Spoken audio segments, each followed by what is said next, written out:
L'histoire des Hutus et des Tutsis, ainsi que les conflits qui ravagent encore aujourd'hui la région des Grands Lacs, est un véritable labyrinthe de tensions ethniques, de manipulations politiques et d'intérêts économiques qui remontent à plusieurs siècles.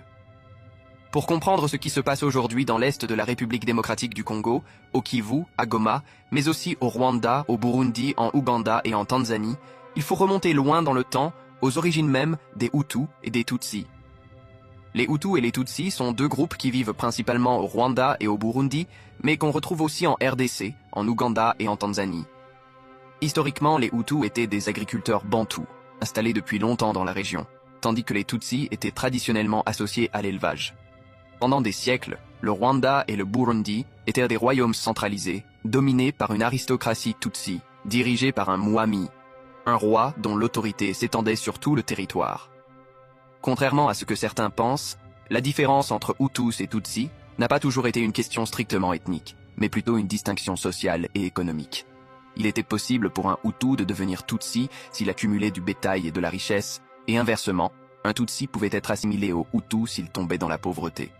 Mais l'arrivée des colonisateurs a tout changé. À la fin du 19e siècle, l'Allemagne prend possession du Rwanda et du Burundi.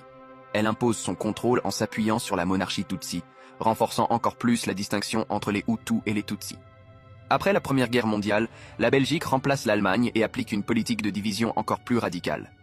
En 1935, les Belges introduisent des cartes d'identité ethnique, attribuant officiellement à chaque individu une appartenance soit Hutu, soit Tutsi, soit T2A. Cette catégorisation va créer un fossé profond entre les deux groupes. Les Tutsis sont privilégiés dans l'administration, l'éducation et les postes de pouvoir, tandis que les Hutus sont relégués à des rôles subalternes. Mais dans les années 1950, le vent tourne. Avec la montée des mouvements indépendantistes en Afrique, les Hutus, qui représentent environ 85% de la population, commencent à réclamer plus de droits et à s'opposer à la domination Tutsi.